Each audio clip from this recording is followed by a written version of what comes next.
नमस्कार दोस्तों। आज का जो हमारा टॉपिक है वो है राजस्थान पब्लिक सर्विस कमीशन। ठीक है, राजस्थान लोक सेवा आयोग। इस टॉपिक के ऊपर उसमें आने वाले जो क्वेश्चंस हैं, ठीक है ना। अब इसमें सबसे ज़्यादा जो ज़्यादातर कन्फ्यूजन वाले जो क्वेश्चन आते हैं वो अध्यक्षों के बारे में आते हैं। महिला अध्यक्ष कौन है, ठीक है। इसके अलावा अध्यक्षों का क्रम क्या होता है, कौन से सन के अंदर वो कौन का उनका कार्यकाल रहा है, कौन कार्यवाहक रहा है। तो ये सारे क्वेश्चन आते हैं, ज़्यादा उलझाने वाले क्वेश्चन तो है। बाकी अध्यक्ष के लिए ना अपन ने एक अलग से वीडियो बना दिया है, उसके अंदर ट्रिक वगैरह दी हुई है, तो आप उनको याद कर लेंगे आसानी से, ठीक है। और कुछ जो छोटे मोटे तथ्य हैं वो अपन इस वीडियो के अंदर कवर करेंगे। तो अब मैंने क्या किया है, इसको पूरी जो डाटा है, पूरा डाटा उसको एक पेज में कवर अप करने की कोशिश की है। क्योंकि क्या होता है कि एग्ज़ाम के टाइम पे क्या होता है, बहुत कम टाइम होता है बच्चों के पास और वो रिवीजन हो नहीं पाता है। तो मैंने कोशिश की है कि ज़्यादा से ज़्यादा तथ्यों को एक पेज के अंदर अपन पढ़ लें, ठीक है। तो इसको अपन क्या बोलेंगे, एक पेज वाली क्लास बोल सकते हो आप इसको, ठीक है। अब इसमें देखते हैं, अपन चालू करते हैं, टाइम वेस्ट नहीं करेंगे।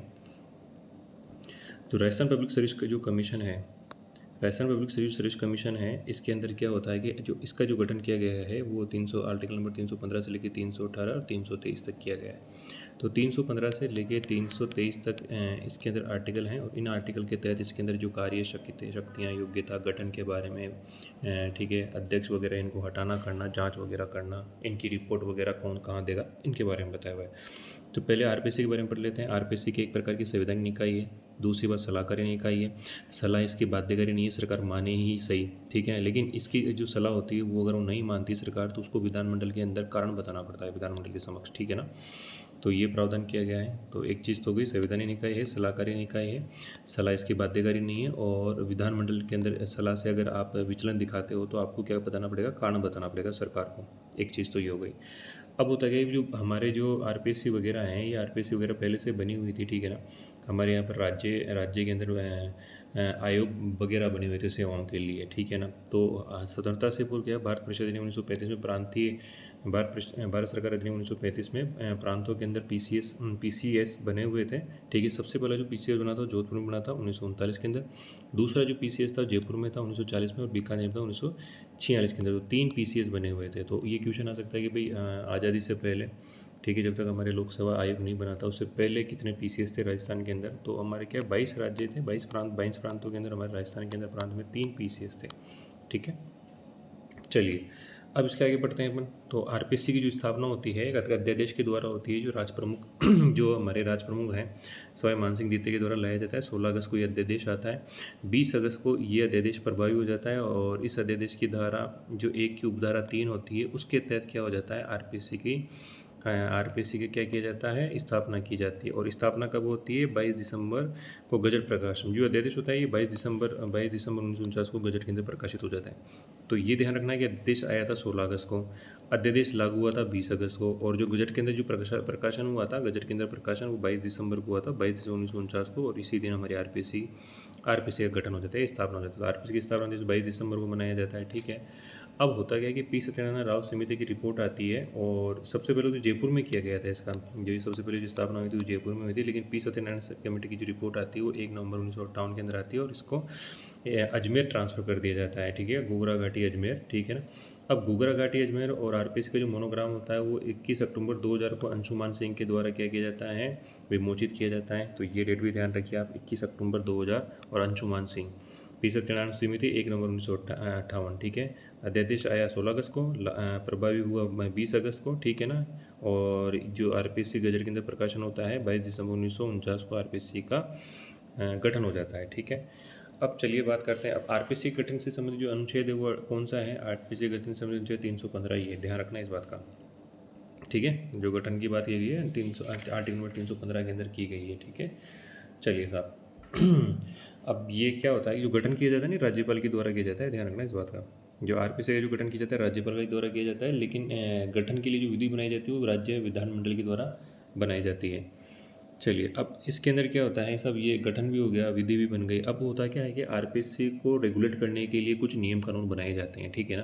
तो जो पहला नियम कानून होता है ना, तो आरपीएससी सेवा शर्तें व कार्यों की सीमा नियम, ये 1951 के अंदर बनाया जाता है, और 23 मार्च 1951 को क्या हो जाता है, ये लागू हो जाता है। तो आरपीएससी सेवा शर्तें, ठीक है ना। तो राजस्थान लोक सेवा आयोग सेवा शर्तें व कार्यों की सीमा नियम बनाया जाता है 1951 के अंदर। अब इसके अंदर संशोधन होता है, ठीक है ना। तो 1951 में बना, 1961 में संशोधन हुआ, 1983 में संशोधन हुआ। फिर एक नियम और बनता है आरपीसी सेवा की शर्तें। आरपीसी सेवा की शर्तें विनियमन 1974, ये राज्यपाल के द्वारा लाया गया था इसको, ठीक है ना। तो आरपीसी सेवा की शर्तें विनियमन 1974 हो गया। इसके बाद अगला नियम आता है आरपीसी विनियमन एवं प्रक्रिया का सत्यापन अध्यादेश, ठीक है ना। ये आया था 1975 में और लागू हुआ था 1976 के अंदर। ध्यान रखना इस बात का, ठीक है ना। तो आरपीसी विनियमन एवं प्रक्रिया का सत्यापन, तो देखना विनियमों प्रक्रिया का सत्यापन अध्यादेश, ठीक है ना। ये प्रक्रिया का सत्यापन जो अध्यादेश आता है ये आता है 1975 में और लागू होता है 1976 में। और सेवा की शर्तें विनियम आता है 1974 में। और सेवा की शर्तें व कार्यों की सीमा का नियम आता है 1951 में। ये ध्यान रखिएगा। आरपीसी राजपत्रित कर्मचारी सेवा नियम व विनियम 1991 में आता है, जबकि अनुसचिवीय व अधीनस्थ सेवा से संबंधित अराजपत्रित जो अधिकारी होते हैं उनसे संबंधित सेवा नियम व विनियम 1999 में आते हैं। ये ध्यान रखिएगा आप, ठीक है। 21 अप्रैल को लोक सेवा दिवस मनाया जाता है। 1986 के अंदर प्रथम वैकेंसी आरपीसी के द्वारा ली गई है, तो ये तथ्य भी ध्यान रखिए। 1986 प्रथम वैकेंसी, ठीक है। तो कार्यों की सीमा, आरपीसी सेवा शर्तें एवं कार्यों की सीमा नियम 1951, आरपीसी सेवा की शर्तें विनियम 1974, आरपीसी विनियम एवं प्रक्रिया का सत्यापन अध्यादेश 1975 लागू होता है 1976 में। आरपीसी राजपत्रित अधिकारी या कर्मचारी सेवा नियम व विनियम 1991 में। अराजपत्रित अधिकारी अनुसचिव व अधीनस्थ सेवा नियम व विनियम 1999 में। ये आप अच्छे से ध्यान रखिए। 1951, 1961, 1983, ठीक है। इसके बाद 1975, 76, 1991, 99 और 1986, ये भी ध्यान रखिए। प्रथम वैकेंसी ली थी इन्होंने। चलिए साहब, ये तो बात हो गई थोड़ी आरपीसी के बारे में, ठीक है। अब अपन क्या करते हैं, इसके अनुच्छेदों को पढ़ लेते हैं। तो आर्टिकल नंबर देखो, आर्टिकल नंबर 315 है, आर्टिकल नंबर 315 है, 316 है, 317 है, 318 है, 319 है, 320 है, 321 है और फिर 322 है, ठीक है ना। तो ये 22 और 23, ठीक है। तो इनको ध्यान रखिए। अब इनके अंदर क्या होता है कि लोक सेवा आयोग क्या करता है, सबसे पहले तो गठन करता है। अब कोई भी देखो, आपका गठन करोगे तो किसी चीज़ को आप गठन करने के बाद क्या होगा, आपको नियुक्ति देनी पड़ेगी। उसमें काम करने वाला कोई तो हो ना, तो आपको क्या करनी पड़ेगी, नियुक्ति देनी पड़ेगी। अब आपने नियुक्ति दे दी तो आपको, वो मान लो गलत काम करते तो उनको हटाना भी पड़ेगा। तो सबसे पहले तो गठन हो गया, गठन होने के बाद आपने नियुक्ति दे दी। अब उन्होंने गलत काम कर दिया तो आप उनको हटाओगे भी सही, लेकिन हटाओगे तो उनके कुछ शर्तें भी होगी। हटाने के लिए कुछ शर्तें भी रखी जाएगी, किस तरह से काम करेंगे, उनकी योग्यता क्या है, तो शर्तें वगैरह होगी, ठीक है ना। अब रोक लगाकर कार्य दिया और विस्तार कर खर्च की रिपोर्ट दी। अब रोक लगाकर, अब देखो रोक का मतलब होता है कि आप आरपीसी के ऊपर किन किन चीज़ों के ऊपर रोक लगा सकती है, ठीक है ना। रोक लगा सकती है, ठीक है। तो रोक लगाने का मतलब ये होता है, यहाँ ये समझिए आप कि रोक लगाना मतलब, जैसे आरपीसी का कोई सदस्य है तो रिक्रूटमेंट हो गया तो वो पुनर्नियुक्ति इनके लिए योग्य नहीं होगा, ठीक है ना। क्या नहीं होगा, पुनर्नियुक्ति के योग्य नहीं होगा, ठीक है। अन्य नियोजन का पात्र नहीं होगा, तो रोक लगा दी, ठीक है। रोक लगा के क्या कर दिए, कार्य दे दिए, ठीक है ना। तो रोक लगा दिया आपको। अब आपने रोक तो लगा दी, पुनर्नियुक्ति तो नहीं करेगी, लेकिन अब ये क्या काम करेंगे, इनके बारे में इनको समझाना पड़ेगा, कार्य भी बताने पड़ेंगे। अब इनका विस्तार कर सकते हो, कार्यों का विस्तार, ठीक है ना। अब खर्च के बारे में भी बताना पड़ेगा, और आपने सब खर्च तो कर दिया, अब आपने कार्य बता दिए, आपने कामों का विस्तार भी कर दिया, और इन कामों को करने के लिए आपने इनको पैसा भी दे दिया। अब ये काम कर रहे हैं नहीं कर रहे हैं, इसकी आपको रिपोर्ट भी तो देनी पड़ेगी, तो ये रिपोर्ट की बात हो गई। तो देखिए गठन जो होता है तो अपने यहाँ चालू होता है आर्टिकल नंबर 315, तो गठन की बात होती है 315 के अंदर। और जो नियुक्ति की संबंधित बात होगी, नियुक्ति, ठीक है ना, पदावधि और इसके अलावा त्यागपत्र, है ना, ये इसको हटाया जाना, ये 316 के अंदर होगी, ठीक है। अब हटाकर क्या कर दिया आपने, हटाया, तो हटाने की जो बात होगी 317 के अंदर होगी। हटाने की बात किस में होगी, हटाना 317 के अंदर। भाई अगर आप गलत काम करोगे तो आपको हटाया जाएगा, 317 के अंदर आप हटाने का प्रावधान किया गया है। तो 17 पे क्या हो गया, खतरा हो गया। अब हटाने से पहले आप उन क्या शर्तें होगी उनकी, ठीक है ना, जो शर्तें वगैरह हैं उनके बारे में तो 318 के अंदर शर्तें वगैरह के बारे में बताया हुआ है, ठीक है ना। तो उनकी क्या शर्तें होंगी, ठीक है ना, कि इनकी सेवा शर्तें क्या होगी, इनकी संख्या क्या होगी, किस तरह से ये काम करेंगे। तो लोक सेवा आयोग के अध्यक्ष सदस्यों की कर्मचारी वन की जो सेवा शर्तें हैं उन पर विनियम बनाने की शक्ति सेवा शर्तों के बारे में बताएगा। रोक, ठीक है ना, तो पुनः नियोजन के ऊपर रोक लगाने की बात होगी, तो ये आर्टिकल रोक की जो बात होगी आर्टिकल के अंदर वो 319 के अंदर होगी। अब रोक लगाकर कार्य दिया, अब कार्यों से संबंधित बात आर्टिकल नंबर 320 में हो जाएगी। विस्तार किया, मतलब अगर राज्य सरकार चाहे या विधानमंडल चाहे तो उसके कार्यों का विस्तार कर सकती है, तो 321 हो गया। खर्च के बाद 322 के अंदर है, क्योंकि 22 रुपये आरपीसी खर्च कर देती है। और रिपोर्ट की जो बात होगी वो 323 के अंदर होगी। तो ये तो आपके समझ में आई गई होगी, ठीक है ना। तो गठन 315 में है। नियुक्ति गठन करने के बाद नियुक्ति देनी ही देनी पड़ेगी आपको। सब ये गठन हो गया आरपीसी का, तो आपको नियुक्ति पत्र दे दिया। नियुक्ति पत्र दे दिया तो क्या करना, आप लोग गलत काम करेंगे तो हटाने संबंधित प्रावधान भी करने पड़ेंगे। तो गठन 315 में, नियुक्ति 316 में, हटाना 317, 17 मतलब खतरा, तो हटा दिया जाएगा। शर्तें 318 के अंदर है, ठीक है ना, कि 18 साल के जैसे बच्चे हो जाते हैं तो उनके ऊपर शर्तें लागू हो जाती है। 318 में शर्तें हैं। रोक 319 के अंदर है, रोकना पड़ेगा भैया, 19 साल की उम्र होते हैं आपको रोकना पड़ेगा बच्चों को गलत काम करने से, ठीक है ना, क्योंकि हार्मोन्स बहुत तेज़ हो जाते हैं, तो 19 तो रोक लगानी पड़ेगी। कार्य 320 में कार्य बताए हुए हैं, ठीक है ना। विस्तार 321 के अंदर कार्यों का विस्तार है। खर्च के बारे में बताया हुआ है 322 में, और रिपोर्ट दी है 323 के अंदर, ठीक है। अब इसके अंदर भी अनुच्छेदों के अंदर भी बहुत सारे उप अनुच्छेद हैं, ठीक है ना, जैसे 315 1 2 3, ऐसे ही 316 1, 316 1 क, 316 2 2 क ख, ऐसे। तो इनको भी अपन एक बार बारीकी से, अब क्वेश्चन यहाँ से आएगा, ये नहीं पूछेगा कि गठन 315 में ना, अब इसके अंदर से क्वेश्चन पूछेगा। अब देखिए आर्टिकल नंबर 315 के अंदर जो 315 एक है, एक के अंदर तो गठन के बारे में बताया हुआ है, पीएससी के गठन के बारे में, ठीक है ना। तो लोक सेवा आयोग के बारे में बताएगा, ठीक है, राज्य लोक सेवा आयोग के अंदर। अब कभी कभी क्या होता है कि मान लो राज्यों के राज्यपाल के द्वारा ये अनुरोध कर दिया जाता है कि साहब हमको कोई विशेष अर्हता वाली कोई योग्यता का कोई बंदा चाहिए, तो उसके लिए आप एग्ज़ाम दीजिए, करवाइए। तो संयुक्त पीसीएस का जो प्रावधान है ना, मतलब एक से अधिक राज्यों के लिए, एक से अधिक राज्यों के लिए जो पीसीएस का प्रावधान है वो आर्टिकल नंबर अनुच्छेद में 315 2 के अंदर दिया हुआ है। और इससे संबंधित ये देखो, संयुक्त जो पीसीएस था ना, हरियाणा और पंजाब के लिए गठित की गई थी 1966 के अंदर। सबसे पहले पंजाब और हरियाणा के लिए संयुक्त लोक सेवा आयोग का गठन किया गया था। अब ये संयुक्त लोक सेवा आयोग का गठन कौन करेगा, ये संयुक्त लोक सेवा आयोग का गठन राष्ट्रपति के द्वारा किया जाएगा, ठीक है ना। और संसद के अंदर क्या करेगा, संसद इसके ऊपर क्या कानून बनाएगी। तो दो या दो से अधिक राज्यों के लिए संयुक्त लोक सेवा आयोग का गठन संसद करती है, और संबंधित राज्यों के विधानमंडलों द्वारा इस आशय का प्रस्ताव पारित किया जाता है। इसके बाद संसद ये काम करेगी। तो 315 2 में ये बात की गई है, ठीक है ना। तो यहाँ पर कौन कर रहा है इसको, गठित संसद कर रही है, ठीक है ना, ध्यान रखना इसके बाद, ठीक है ना। लेकिन इस आशय का क्या करना पड़ेगा आपको, एक विधेयक पारित, मतलब एक प्रस्ताव पारित करके भेजना पड़ेगा संसद को। अब इसके बाद क्या होता है कि जो तीसरा है उसके अंदर क्या किया गया है कि रूल के बारे में बताया हुआ है। संसद क्या करेगी, जेपीएस के लिए क्या बनाएगी, रूल बनाएगी, संसद बनाएगी। अब यूपीएससी की मदद, हेल्प, मतलब क्या होता है, जो अनुच्छेद नंबर 315 4 है उसके अंदर ये कहा गया है कि आपको विशेष अर्हता वाले अगर कोई कार्मिक चाहिए और उनकी भर्ती के लिए आपको यूपीएससी की मदद चाहिए, तो ऐसा प्रस्ताव आपको राज्यपाल के द्वारा भेजना पड़ेगा। और उसके बाद यूपीएससी क्या करेगी, राष्ट्रपति के अनुमोदन के पश्चात इस कार्य को पूरा करेगी। मतलब क्या होता है कि राज्य का राज्यपाल संघ लोक सेवा आयोग से राज्य की किन्हीं या सभी आवश्यकताओं की पूर्ति हेतु अनुरोध करता है, तो संघ लोक सेवा आयोग राष्ट्रपति के निर्देश के पश्चात ऐसा कर सकते हैं। तो देखो हमने इसकी क्या ट्रिक बनाई है, 315 एक सिंगल, तो देखो पीसीएस तो सिंगल होता है, सिंगल, डबल, रूल, हेल्प और मीनिंग। रूल, हेल्प और मीनिंग है ना, आयु की परिभाषा दी है, ठीक है ना, 5 के अंदर 315 5 के अंदर आयु की परिभाषा के बारे में बताया हुआ है। तो देखो 315 एक तो है गठन से संबंधित, ठीक है ना। गठन किसका, सिंगल मतलब एक तो एकल राज्य लोक सेवा आयोग। अब डबल का मतलब क्या होता है, संयुक्त लोक सेवा आयोग, तो 315 2 के अंदर इसका प्रावधान है। रूल के बारे में सब संसद इसके लिए रूल बनाई तो 3 के अंदर है। हेल्प के बारे में 4, हेल्प मतलब कि आपको क्या है कि राज्य अनुरोध करेगा विशेष अर्हता वाली कोई कार्मिक की या किसी योग्यता की आवश्यकता है, और तो उसके लिए यूपीएससी से ये सहायता ले सकते हैं, तो हेल्प लेगा, तो यूपीएससी 4 हो गया। मीनिंग, ठीक है ना, कि आयोग की परिभाषा क्या होगी वो 5 के अंदर दी हुई है। तो इस तरह से 315 का अपन ने 315 के सारे अनुच्छेद हो गए। पहला गठन हो गया, दूसरे में संयुक्त पीसीएस हो गया, तीसरे में जेपीएससी के लिए संसद कानून बनाएगी, चौथे में यूपीएससी मदद करेगी, ठीक है, हेल्प करेगी, और आयोग की परिभाषा होगी, मतलब मीनिंग होगा। तो इससे ट्रिक क्या होंगी, single, double, rule, help, meaning. तो एक में सिंगल, दो में डबल, तीसरे में रूल, और चौथे में हेल्प, और पाँचवें में मीनिंग मतलब आयु की परिभाषा डिफाइन, ठीक है। चलिए अब आगे चलते हैं अनुच्छेद नंबर 316। अनुच्छेद नंबर 316 को देखिए, ये भी काफ़ी इंपॉर्टेंट है, ये गठन के बाद नियुक्ति से संबंधित है ना, तो इसमें नियुक्तियों वगैरह के बारे में दिया हुआ है, ठीक है। अब नियुक्तियों के अंदर क्या होगा कि जो हमारा 300 अनुच्छेद 1 है, इसमें एक तो नियुक्ति के बारे में बताया जाएगा, ठीक है ना, कि अध्यक्ष और सदस्य की नियुक्ति कौन करेगा। तो अध्यक्ष और सदस्य की क्या होता है, जो पीसीएस होता है उसमें तो राज्यपाल कर देता है, और संयुक्त पीसीएस होता है उसमें राष्ट्रपति द्वारा नियुक्ति की जाती है, ध्यान रखिए इस बात का।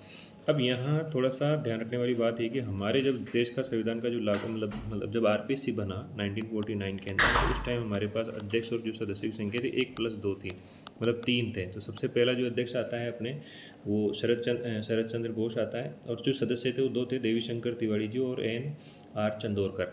ये ध्यान रखिएगा आप, ठीक है। तो सबसे पहले 1 + 2 थे तो मतलब 3 हो गए, ठीक है। लेकिन फिर इसकी संख्या बढ़ती गई। अब ये कब कब बढ़ाएगी, तो एक तो 1968 में बढ़ी सबसे पहली बार, तो 1968 के बाद फिर 1973 में बढ़ी, फिर 1981 में बढ़ी, और फिर उसके बाद 2011 के अंदर बढ़ी, ठीक है ना। तो यहाँ पर देखो 1 आ रहा है, यहाँ पर भी 1 आ रहा है, तो इनको कोरिलेट कर लिए। यहाँ 68 आ रहा है, यहाँ 73 आ रहा है, ये आप ध्यान रखिए, ठीक है। 68 के अंदर जो बड़ी थी वो बड़ी थी अपने 1 + 3 हो गई थी, तो 4 हो गए थे। 73 में 1 + 4 हो गए थे, तो ये 5 हो गए। और 81 में ये हो गए थे 1 + 6, तो ये 7 हो गए थे। और आखिरी में 2011 में ये 1 + 7 हो गए थे, तो मतलब 8 हो गए थे। तो वहाँ पर एक अध्यक्ष और 7 सदस्य होते हैं, तो 8 2011 में, 81 के अंदर 7, और 73 के अंदर 5, और 68 के अंदर 4 सदस्य थे। शुरू के 1949 के अंदर तो मात्र 3 ही थे, 1 + 2 का काम था यहाँ पर। ये आप थोड़ा सा ध्यान रखिए ना, इस डाटा का थोड़ा सा ध्यान रखिए। चलिए, अब नियुक्ति तो हो गई, कौन करेगा, तो नियुक्ति के बारे में अनुच्छेद नंबर 316 1 के अंदर दिया हुआ है, ठीक है। अब 1 के अंदर कार्यवाही के एक्टिंग अध्यक्ष के बारे में बताया हुआ है। मतलब ये कह रहा है अनुच्छेद कि अगर मान लो आयोग के अंदर अध्यक्ष का पद रिक्त हो जाता है, या अध्यक्ष का अनुपस्थिति करने अन्य कारण से अपने पद का कर्तव्य का पालन करने में असमर्थ हो जाता है, तो उस स्थिति में आयोग के अन्य सदस्यों में से एक सदस्य जिसे राज्यपाल नियुक्त करेगा और उन कर्तव्यों का पालन करेगा, जब तक कि नए अध्यक्ष की नियुक्ति नहीं हो जाए। मतलब आप समझो, जो कार्यवाही के अध्यक्ष की नियुक्ति होगा ना, वो राज्यपाल करेगा। अब ये जो प्रावधान है ना, ये A1 प्रावधान, ये 15वें संविधान संशोधन 1963 के द्वारा किया गया था, ठीक है ना। अब आप कहोगे साहब, ये जो संयुक्त PCS होता है उसके अंदर जो कार्यवाही जो अध्यक्ष होगा उसकी नियुक्ति कौन करेगा, वो राष्ट्रपति करेगा, ठीक है ना। अब इनकी जो पदावधि है उनका जो पदावधि के आरक्षक अध्यक्ष उनका कार्यकाल जो है उनकी पदावधि। अब अनुच्छेद नंबर 316 के अंदर इसके अंदर पदावधि के बारे में 2 के अंदर, ठीक है। पदावधि के जो संबंधित जो प्रावधान है, पहले तो क्या था कि 6 वर्ष और 60 वर्ष का प्रावधान था, लेकिन 41 संविधान संशोधन 1973 के द्वारा इसको बढ़ाकर 62 वर्ष कर दिया गया। अब पदावधि हो गया। अब 2A के अंदर बात करते हैं। 2A, इसमें त्यागपत्र होगा साहब, इसमें क्या होगा, त्यागपत्र होगा। तो RPSC का जो अध्यक्ष होता है ना, अध्यक्ष सदस्य त्यागपत्र किसको देंगे, राज्यपाल को देंगे। और जो संयुक्त जो PCS होता है ना, उसके अध्यक्ष सदस्य राष्ट्रपति को त्यागपत्र देते हैं। तो 2A त्यागपत्र से संबंधित है, ठीक है ना। और इसके बाद आता है अपने 2AB, बी मतलब खबी है, यहाँ पर 2 कभी है और 2 खबी है। तो ख तो त्यागपत्र से संबंधित है, लेकिन 2 ख ये कह रहा है कि सब सदस्यों को आप हटा सकते हो। आप सदस्यों को क्या होगा, लोक सेवा आयोग के किसी भी सदस्यों को अनुच्छेद नंबर 317 के खंड 1 व खंड 3 के आधार पर आप इनको हटा सकते हो। ये बात 316 2 ख में लिखी हुई है, ये ध्यान रखिएगा, ठीक है। तो 2A हो गया, और यहाँ पर 2 ख मैंने लिखा नहीं है, आप ऐड कर लेना, ठीक है ना। तो इसमें 317 के अंदर 1 और खंड 3 के आधार पर इसको हटाया जा सकता है। और 3 के अंदर पुनर्नियुक्ति, नो रिटर्न, नो रिटर्न, पुनर्नियुक्ति का प्रावधान नहीं है, पुनर्नियोजित नहीं होगा। आर्टिकल नंबर 316(3) ये कहता है कि लोक सेवा के सदस्य कार्यकाल की समाप्ति के बाद उसी पद पर पुनर्नियुक्ति का पात्र नहीं होगा। क्या लिखा है लाइन देखो, उसी पद पर, सेम पद के ऊपर पुनर्नियुक्ति का पात्र नहीं होगा। ये ध्यान रखिएगा आप। तो ये कहाँ लिखा हुआ है, आर्टिकल नंबर 316(3) के अंदर लिखा हुआ है, ठीक है। अब देखिए आप इसके अंदर, इसको अपन ऐसे याद कर लेते हैं। एक देखो, इसको शॉर्टकट क्या बनाएंगे, इसकी शॉर्ट ट्रिक, कौन, एक्टिंग, कब तक, और नो रिटर्न, 4 हो गए इसके अंदर। देखिए ना, देखो कौन हो गया, एक्टिंग हो गया, कब तक हो गया, नो रिटर्न हो गया। मतलब कौन नियुक्ति कौन करेगा, तो 316(1) में बताया हुआ है।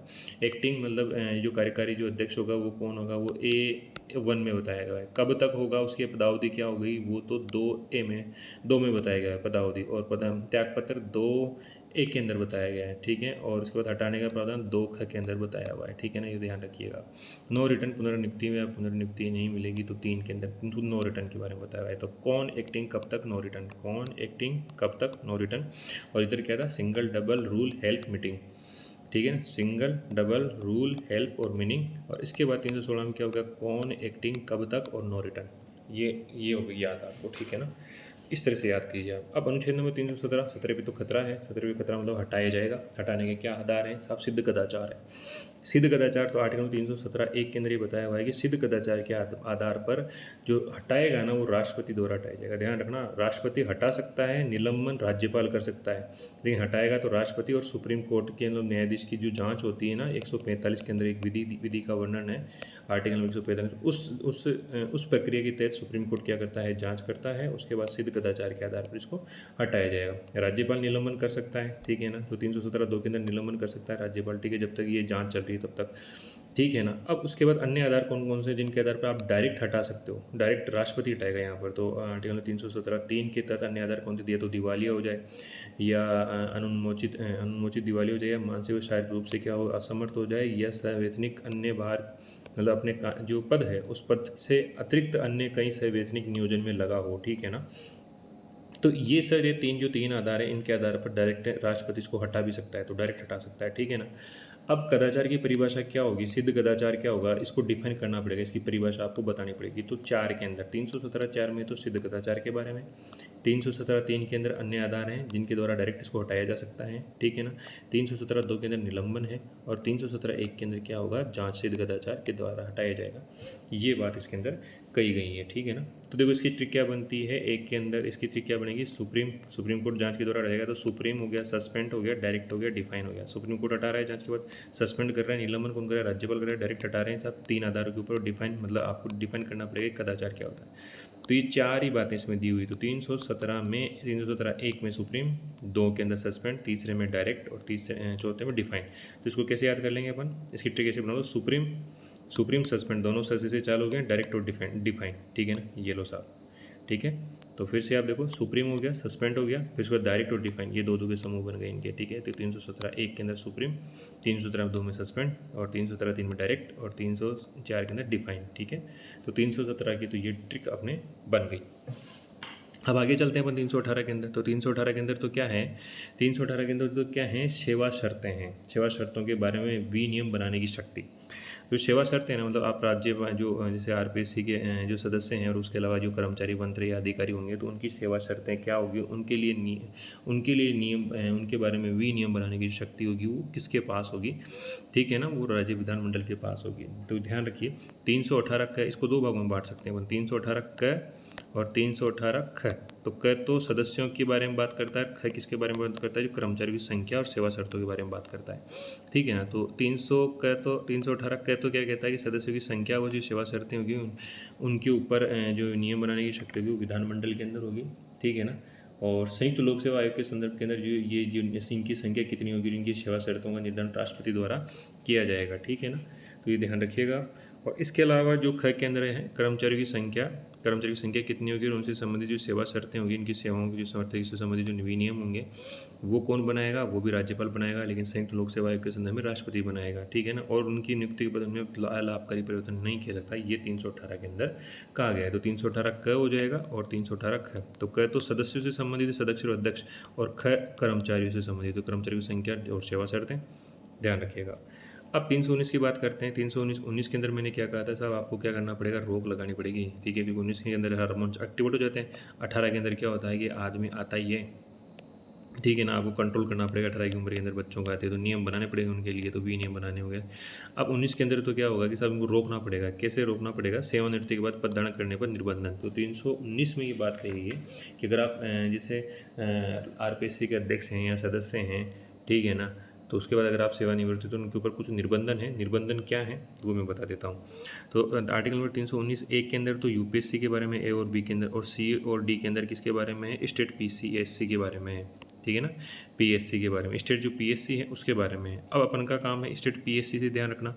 तो आर्टिकल नंबर 319 सी और डी के अंदर, अब जो सी है वो तो अध्यक्ष से संबंधित है, और जो डी है वो सदस्यों से संबंधित है। अब देखो ये क्या कह रहा है, 319 जो सी है वो ये कह रहा है कि आरपीएससी के अंदर कोई मान लो कोई व्यक्ति अध्यक्ष रहता है, तो वो जो अध्यक्ष है ना, वो अध्यक्ष यूपीएससी का सदस्य बन सकता है, यूपीएससी का अध्यक्ष बन सकता है, या अन्य जो पीसीएस है उसका अध्यक्ष बन सकता है। सॉरी इसमें ये बताया हुआ है कि जो मान लो कोई बंदा आरपीएससी का अध्यक्ष बन गया, ठीक है ना, तो अध्यक्ष के लिए क्या प्रावधान है, क्या निर्बंधन है पुण्य सेवानिवृत्ति के बाद, वो ये निर्बंधन ये है कि भाई वो यूपीएससी का सदस्य बन सकता है, और यूपीएससी का क्या बन सकता है, अध्यक्ष बन सकता है। वो किसी भी स्टेट पीएससी का न तो अध्यक्ष बन सकता है न सदस्य बन सकता है। एक तो ये बात हो गई निर्बंधन के ऊपर।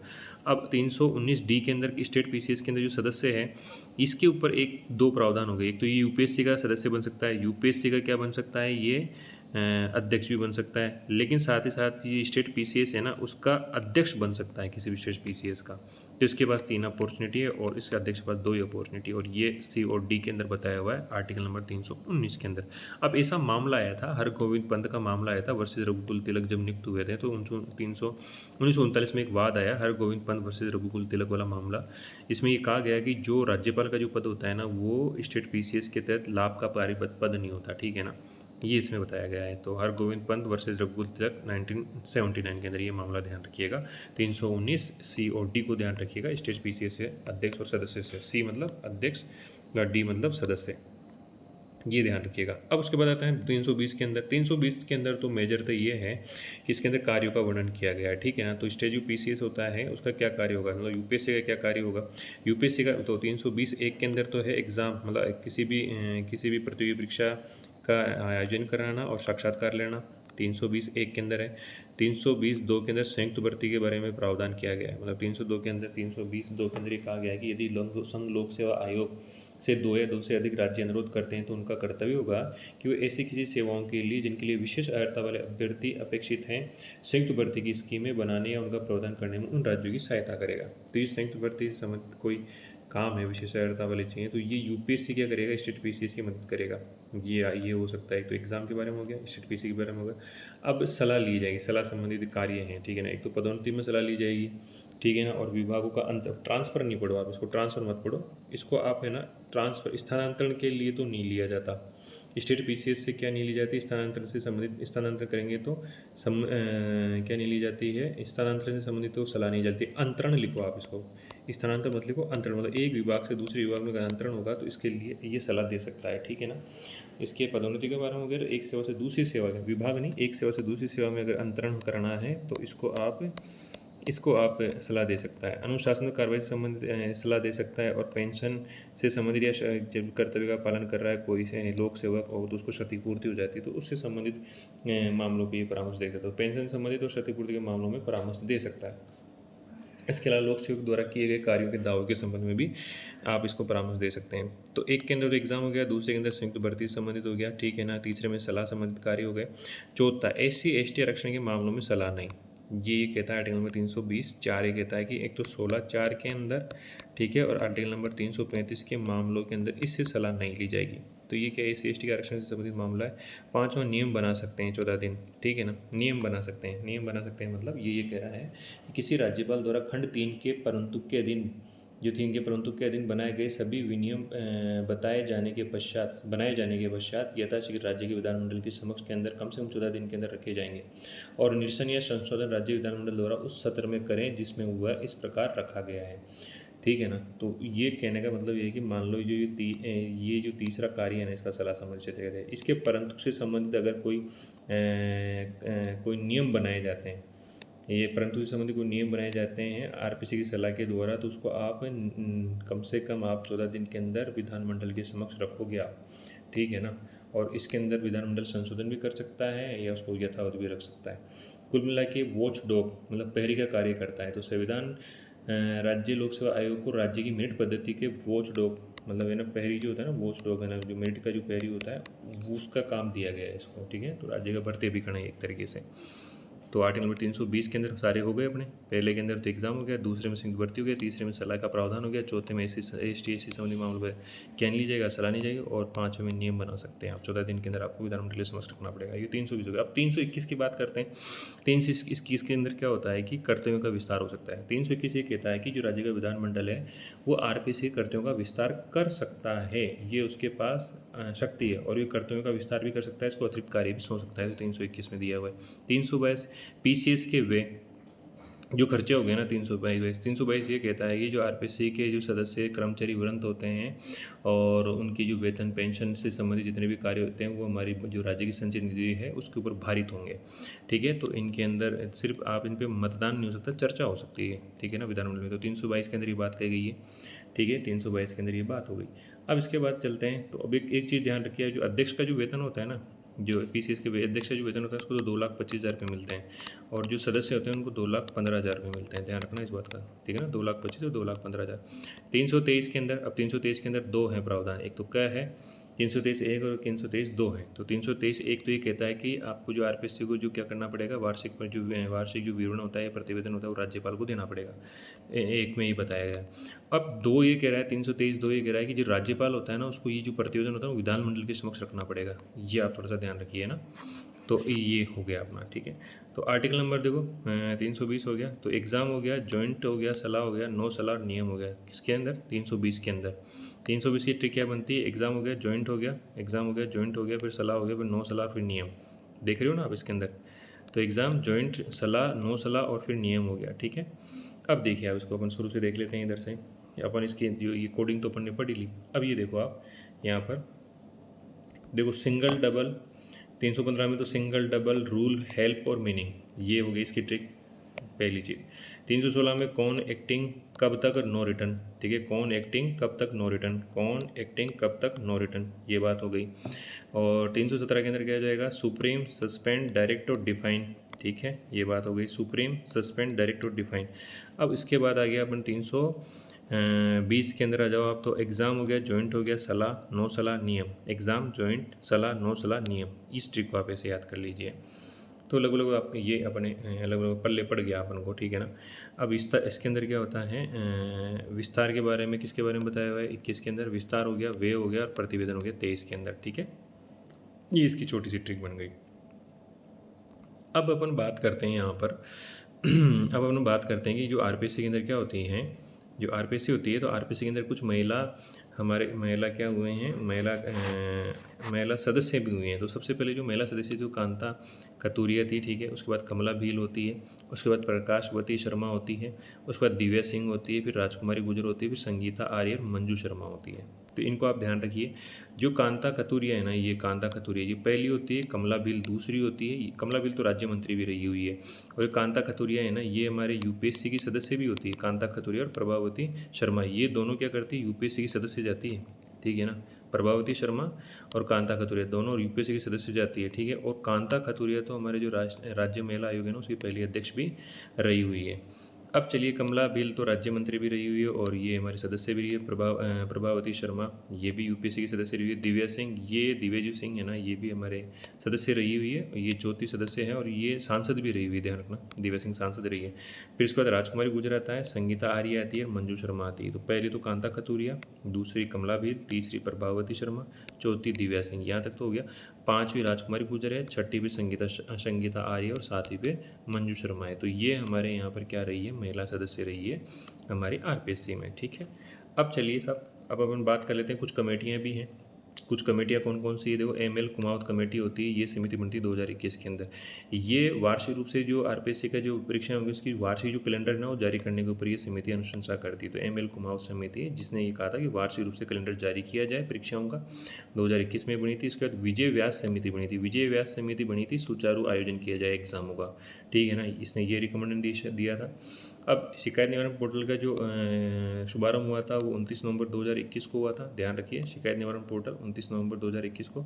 और वन टाइम रजिस्ट्रेशन, ठीक है ना, ये जो योजना चालू, मतलब वन टाइम रजिस्ट्रेशन जो प्रक्रिया चालू की थी आरपीएससी के द्वारा, वो 20 जनवरी 2022 को की थी। कब की थी? 20 जनवरी 2022 की। जो मतलब पेपरों में जो धांधली हो रही है, फर्जी जो डमी कैंडिडेट वगैरह या फर्जी जो एप्लीकेशन लग रहे हैं, उनको रोक लिए वन टाइम रजिस्ट्रेशन करवाया गया। 20 जनवरी 2022 को की गई। और 2011 से लेकर सितंबर 2011 से लेकर 17 तक आरपीएससी ने 158 एग्ज़ाम ऑनलाइन लिए हैं, ठीक है ना। और वर्तमान तक 162 एग्ज़ाम ऑनलाइन ले चुकी है वो, ठीक है ना। तो अगर ये पूछा जाए कि सीबीटी बेस अगर कितने एग्ज़ाम लिए, वर्तमान तक तो 162 लिए हैं आरपीएससी ने। 2011 से लेकर 2017 तक तो 158 लिए हैं ऑनलाइन एग्ज़ाम, और वर्तमान तक 162 लिए हैं, ये ध्यान रखिएगा, ठीक है। तो वन टाइम रजिस्ट्रेशन हो गया 20 जनवरी 2022 तक, ठीक है ना। शिकायत निवारण पोर्टल का जो होता है वो 29 नवंबर 2021 को स्थापित किया जाता है। तो शिकायत निवारण 21 में, वन टाइम रजिस्ट्रेशन 22 में, लेकिन शिकायत निवारण कब हो रही है? 29 नवंबर को, ठीक है ना। और वन टाइम रजिस्ट्रेशन कब हो रहा है? 20 जनवरी को, ठीक है। तो जानकारी मांगी वन टाइम के अंदर, तो 20 जनवरी 2022, ठीक है ना। तो यहाँ 2-2 आ रहे हैं सारे, देखो 2-2 आ रहे हैं यहाँ पर देखो, यहाँ पर भी 2-2 आ रहे हैं, लेकिन देखो यहाँ पर 21 आ रहा है, यहाँ 9 आ रहा है। तो शिकायत निवारण पोर्टल 29 नवंबर को 2021 के अंदर। तो ये चीज़ हो गई अपनी, ठीक है। अब इसके बाद अपन पढ़ेंगे जो मुख्यतः मतलब जो अध्यक्ष वगैरह होते हैं, जो सबसे ज़्यादा परेशानी करने वाली चीज़ है, ठीक है ना। जो अध्यक्ष वगैरह होते हैं ना, जो सबसे ज़्यादा कन्फ्यूजन में डालते हैं, उस चीज़ को अपन पढ़ेंगे अब, ठीक है। तो इसको अपन कैसे पढ़ेंगे देख लेते हैं अपन। एस के घोष के बारे में पढ़ते हैं, एस, ठीक है ना, एस के घोष के बारे में पढ़ते हैं, ठीक है ना। तो ये एस के घोष जो हैं हमारे, सबसे पहले ये न्यायमूर्ति होते हैं, हमारे मुख्य न्यायाधीश होते हैं, ठीक है ना। हमारे मतलब जो हमारा राजस्थान जो उच्च न्यायालय है, उस उच्च न्यायालय के अंदर ये न्यायाधीश रहे होते हैं और इनकी नियुक्ति की जाती है, ठीक है ना। तो ये थोड़ा सा ध्यान रखिएगा आप, इनकी नियुक्ति की जाती है। तो हमारे जो सबसे पहले जो मुख्य न्यायाधीश होते हैं एच डी घोष होते हैं, तो इनको बनाया जाता है सबसे पहले। तो अपने यहाँ पर क्या बनाया जाता है, आरपीएससी का अध्यक्ष बनाया जाता है, तो एच के घोष, ठीक है। तो शरद कुमार घोष, ठीक है ना। इसके बाद एस सी त्रिपाठी आती हैं, ठीक है ना।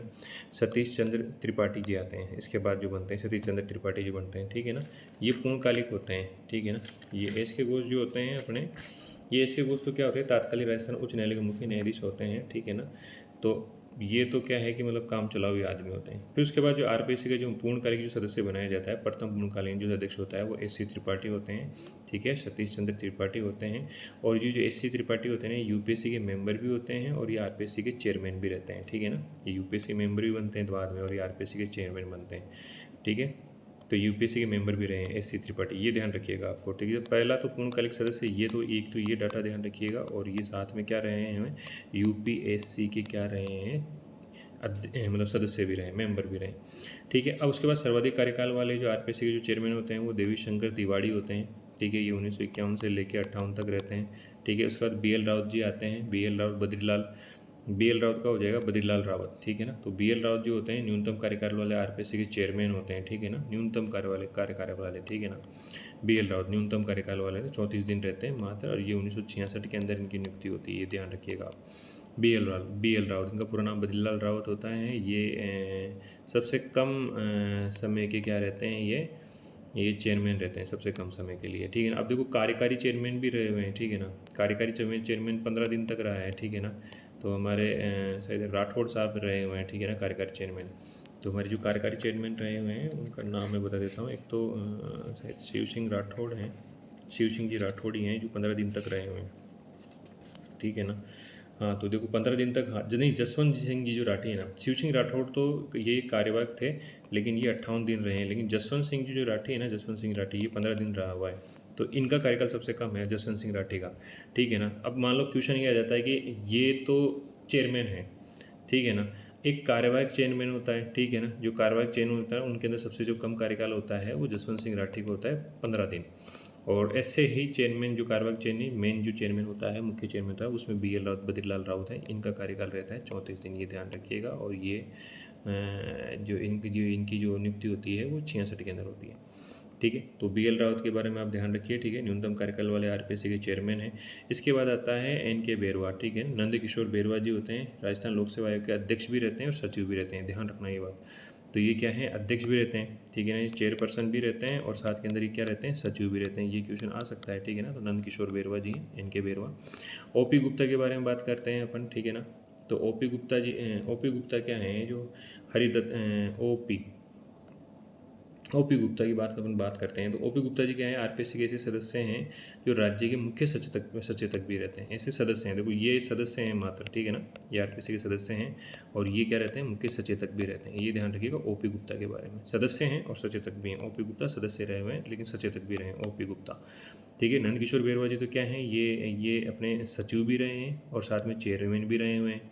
बी एल रावत सबसे कम कार्यकाल वाले चेयरमैन रहे हुए हैं। देवीशंकर तिवारी सबसे ज़्यादा कार्यकाल वाले क्या रहे हैं, चेयरमैन रहे। 78 मंदिर का चेयरमैन, 78 मंदिर का मन था, 1951 से लेकर 58 तक रहे हैं, ठीक है ना।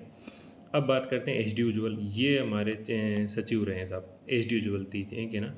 तो सावलदान जो उज्ज्वल हैं, सावलदार जो उज्ज्वल हैं, ये हमारे क्या रहे हैं, सचिव भी रहे हैं और आरपीएससी के चेयरमैन भी रहे हैं, ठीक है। एच डी उज्ज्वल आरपीएससी के सॉरी ये मुख्य सचिव भी रहे हैं और आरपीएससी के सदस्य भी रहे हैं, ध्यान रखना। ये सचिव भी रहे हैं और सदस्य भी रहे हैं, ध्यान रखना इस बात का, अध्यक्ष नहीं रहे हैं, ठीक है ना। तो सावलदार जो उज्ज्वल है ना, ये हमारे सदस्य रहे मात्र आरपीएससी के, ठीक है ना। और साथ में क्या रहे हैं, सचिव भी रहे हैं, ठीक है ना, ठीक है ना, मुख्य सचिव रहे हमारे यहाँ पर गवर्नमेंट के, ठीक है ना। तो ये ध्यान रखिएगा आप। चलिए अब उसके बाद आते हैं एस सी तिवारी के बारे में बात करते हैं। किसके बारे में बात करते हैं, एस सी तिवारी के बारे में। तो एस सी जो तिवारी है या त्रिपाठी जी हैं, ये संघ लोक सेवा के सदस्य हैं, मतलब ये एस सी त्रिपाठी है ना, इनका भी ध्यान दो। ये तो पहले बता दिया था कि यूपीएससी संघ लोक सेवा आयोग के क्या रहे हैं, सदस्य भी रहे हैं। CR चौधरी के बारे में बात करते हैं अपन, ठीक है ना। तो तो रामचंद्र चौधरी है, CR चौधरी, ये क्या है, इसे अध्यक्ष रहे हैं, जो लोकसभा के सांसद भी रहे हैं और केंद्र के अंदर मंत्री भी रहे हैं, ठीक है ना। CR चौधरी, ठीक है, रामचंद्र चौधरी, ठीक है ना। ये रामचंद्र या छोटू राम चौधरी है, जो भी हैं, पर CR चौधरी हैं। ये CR चौधरी जी क्या रहे हैं, ये हमारे क्या हैं कि ये सदस्य, ये CR जो चौधरी हैं ये अध्यक्ष रहे हैं, ठीक है ना। और अध्यक्ष के साथ साथ लोकसभा के अंदर ये सांसद भी रहे और केंद्र के अंदर मंत्री भी रहे हैं, ये ध्यान रखिएगा आप CR चौधरी के बारे में, ठीक है। और उसके बाद आता है दलेश्वर मीणा, ठीक है ना। कौन आ रहा है, धुलेश्वर मीणा जो आते हैं, धुलेश्वर मीणा जी ऐसे सदस्य हैं जो लोकसभा और राज्यसभा के सांसद रहे हैं, ठीक है ना। तो ये सांसद रहा हुआ है, ठीक है ना, ये सांसद रहा है, लेकिन ये राज्यसभा भी से भी रहा है और लोकसभा से भी रहा हुआ है, ठीक है। और जो CR चौधरी हैं ये अध्यक्ष रहे हैं, लेकिन ये धुलेश्वर जो मीणा है ये तो मात्र सदस्य रहा हुआ है, ये आदमी अध्यक्ष रहा है, ठीक है ना। साथ में ये सांसद, लोकसभा सांसद भी रहा हुआ है, ठीक है ना, और ये मंत्री भी रहा हुआ है।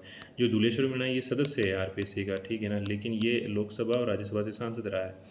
देवेंद्र सिंह और भूपेंद्र यादव ये पुलिस के आदमी थे, ठीक है ना। देवेंद्र सिंह और भूपेंद्र यादव पुलिस के पूर्व महानिदेशक DGP रहे हैं और RPSC के चेयरमैन रहे हैं, ध्यान रखना इस बात का। ये दोनों चेयरमैन रहे हैं, कौन, देवेंद्र सिंह और भूपेंद्र सिंह यादव, देवेंद्र सिंह यादव और भूपेंद्र सिंह यादव। तो देवेंद्र सिंह और भूपेंद्र सिंह यादव क्या है, ये चेयरमैन रहे हैं और राजस्थान के DGP भी रहे हैं, डायरेक्टर जनरल ऑफ पुलिस, ठीक है ना, पुलिस महानिदेशक। और ज्ञान प्रकाश पिलानिया ये मात्र सदस्य रहे थे, लेकिन ये भी DGP रहे हुए हैं, ठीक है ना, ये भी DGP रहे हुए हैं। तो 3 आदमी हैं जो मतलब जो IPS हैं।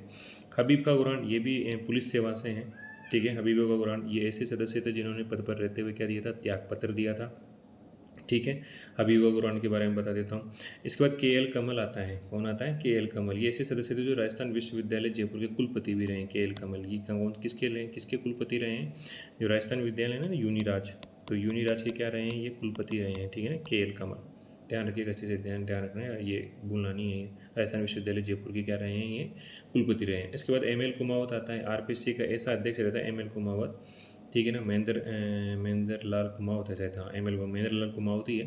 RPSC के ऐसे अध्यक्ष थे जो राजस्थान सरदार पटेल पुलिस विश्वविद्यालय के उप कुलपति रहे हैं, ठीक है ना, उप कुलपति रहे हैं, ये ध्यान रखना इस बात का। उप कुलपति किसके रहे हैं, ये जो सरदार पटेल पुलिस विश्वविद्यालय है ना राजस्थान का, उसके उप कुलपति रहे हैं।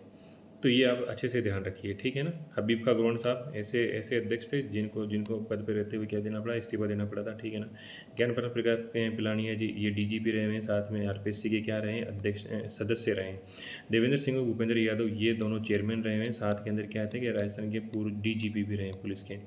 धुलेश्वर मीणा ये सदस्य था, लेकिन ये लोकसभा राज्यसभा सांसद था। CR चौधरी जी ये हमारे चेयरमैन थे RPSC के, लेकिन ये क्या रहे हैं, लोकसभा सांसद और मंत्री रहे हैं। HD उज्ज्वल ये हमारा चेयरमैन भी रहा, सॉरी HD उज्ज्वल क्या रहा है, सदस्य रहा है RPSC का और साथ में मुख्य सचिव भी रहा है। OP गुप्ता के बारे में मुख्य सचिव तक रहा हुआ है, ठीक है ना, और सदस्य भी रहा हुआ है। NK नंदकिशोर बेरवा ये अध्यक्ष भी रहा है, अध्यक्ष NK बेरवा नंदकिशोर बेरवा लोक सेवा आयोग के अध्यक्ष भी रहे हैं और ये सचिव भी रहे हुए हैं, ध्यान रखना, लोक सेवा आयोग के सचिव भी रहे हुए हैं। BL रावत बद्रीलाल रावत के बारे में बता ही दिया, सबसे छोटा कार्यकाल था इनका, ठीक है ना। तो ये आप अब थोड़ा सा ध्यान रखिए, याद हो जाएगा आपको ये, ठीक है ना। और तो लोड लेना नहीं है, ठीक है, आपको ज़्यादा कोई लोड लेना नहीं है, ठीक है ना। तो लगभग मैंने इसमें सारा लगभग कवर करा दिया है, ठीक है ना।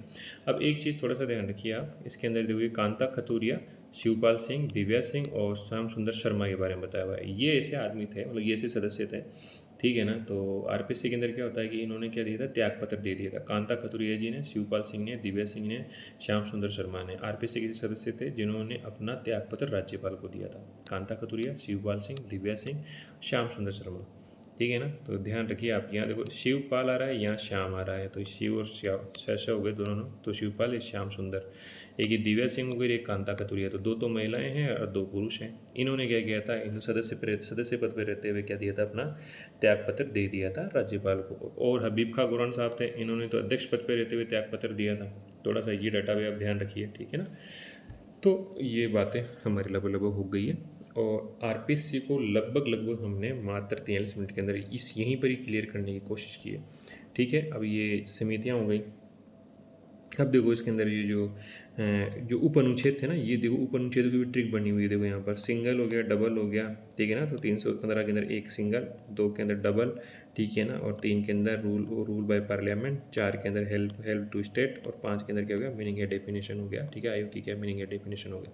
तो 315 1 2 3 4 5 तक क्या है ये पता चल गया। 316 के अंदर क्या है, हु अपॉइंटेड, कौन अपॉइंटिंग करेगा, एक्टिंग चेयरमैन कौन होगा, 1 के अंदर। 2 के अंदर क्या हो जाएगा, ड्यूरेशन, कालावधि, त्याग पत्र, फिर हटाया जाना, और फिर 30 के अंदर नो रिटर्न, ठीक है। री अपॉइंटमेंट के बारे में तो 3 हो गई है, ठीक है ना। यहाँ पर 1 2 3, ठीक है ना। नियुक्ति व कार्यकाल, पासवर्ड, कौन एक्टिंग, कब तक, नो रिटर्न, ठीक है। Single, double, rule, help, meaning. 17 के अंदर क्या आ जाएगा, 317 में हटाया जाना, पासवर्ड क्या हो जाएगा, सुप्रीम, सस्पेंड, डायरेक्ट और डिफाइन। तो सुप्रीम कोर्ट इंक्वायरी करेगा, ठीक है ना। इसके बाद सस्पेंड व्हेन इंक्वायरी चलेगी, राज्यपाल कर देगा। डायरेक्ट रिमूवल बाय प्रेसिडेंट, ठीक है ना। 3 आधार होंगे, ठीक है ना। आवश्यकता हो जाएगा, ठीक है, दिवालिया हो जाएगा, और अलग से नियोजन हो जाएगा लाभकारी पद पर। डिफाइन मिसबिहेवियर, ठीक है ना। तो सिद्ध कदाचार क्या होता है, उसकी परिभाषा 4 के अंदर है, 317 4 के अंदर। 320 कार्य, पासवर्ड क्या होता है, एग्जाम ज्वाइंट, सलाह, नो सलाह, और फिर नियम, ठीक है ना।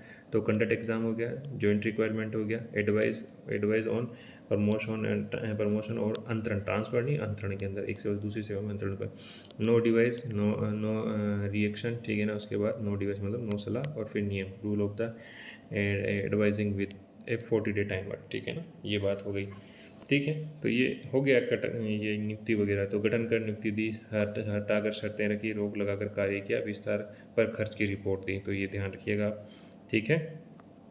तो ये मैं फिर से एक बार बता देता हूँ। मास्टर टी क्या है, गठन कर, नियुक्ति दी, हटाकर शर्तें रखी, रोक लगाकर कार्य दिया, विस्तार कर खर्च की रिपोर्ट दी। तो गठन के अंदर हो जाएगा 315, नियुक्ति हो जाएगी 316 के अंदर, हटाना हो जाएगा 317 के अंदर, नियम व शर्तें 318 के अंदर हो जाएगी, रोक लगाई पुनर्नियुक्ति पर रोक लगाई 319, 320 के अंदर इसके कार्य हैं, फिर विस्तार 321 के अंदर है, खर्च के बारे में 322 में है, रिपोर्ट है 323 के अंदर।